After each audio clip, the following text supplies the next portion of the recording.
خب باز یک چیزی دیگر است که باید بدونید. از اونایی که باید گفته رفته شود و شما با این شناسایی کنید با مردمان ما، این است که خب مردمان ما با خویش و تبار و رفت و آمد و با رسم و آیین هایی که کدوم مرکه هایی با هم خویش تبار میکنند بسیار جدی نگاه میکنند و از سه دل هر کار را میکنند.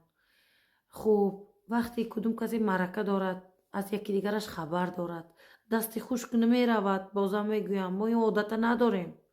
برای ما این بسیار یک چیزی شرکلیش چی می شود، یک وحشتناک معلوم می شود، نا احترامی بزرگش حساب می شود حقیقت بگیم. خب در هر چیز رو در نظر می گیریم. مثلا با خویش تبار از ته دل هستیم، مثلا از ته دل گفتن وقتی ما رفت آمد داریم اونها هم دارن، یک چیزی خوشرویی زیبایی از بین ما. من این چیز در اروپا ندیدم. در اینجا مردم در اروپا از یکی دیگر میگریزن. اروپایی ها نمیگم، این مردمانی همزبان ما به قول خود هم تباران ما میگم. خب پس اون در پشتش میشنویم میگم مصرف است، یعنی رفت آمد مصرف بوده است. خوریتون وقتی میوین مصرف بوده است، چیزی با هم جشن بگیریم بگیم مصرف بوده است. خب نباشد به خاطر چه زندگانی کرده استادید؟ این پول برای کی پیدا میکنید که روز به روز اگر بی فرهنگ و یک بنامش یک میتو تنه و دنامش غذا میخورد و میبرارد باشید، کی هستید دیگه؟ برای چی زندگانی میکنید؟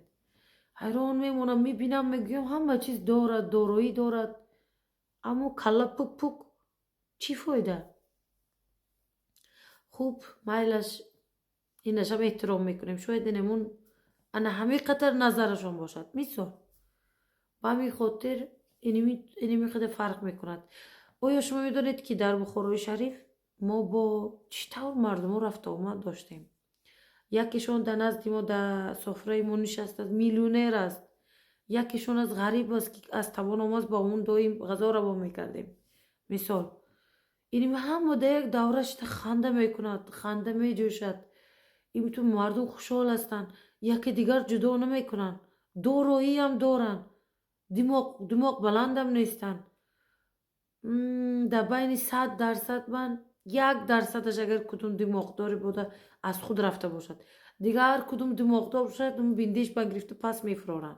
یعنی یک طور دنیای دیگر به زندگانی کردیم. فرقش به شما میگم که در اروپا ما چطور هستیم و ما بین دیگر همزبانان کی هستیم بشناسید. شناختنتون بهتر است. اگر که نشناسید شاید بگویید که ما پسند نمیکند، نمیپسندد. نه اینطور نیست، خدا نکند. اما باید فرقش بدونید که ما مردمای چطور هستیم. نگویید که این همزبان ما پسند نکرد یا چیزی. هیچ وقتی ما ناپسنده نمیکنیم، با گوناگون مردم بزرگ شدیم. اما خوب میشد که یک کم یک در آینه نگاه کنیم.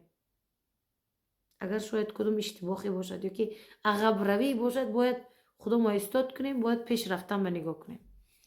با این کارهایی که من در اروپا میبینم در بین همزبانان بسیار سخت است که ما در بین اونا اینتگریر کنیم. ما نمیتوانیم این کار کردن، نمیشود. به همین خاطر یک تا هم باشیم، یک تا بخوراگی در بین 100 تا همزبان هم باشد، همون طوری که بود اون دقیق نمیارد یک خودش. فهمیدید؟ اینطور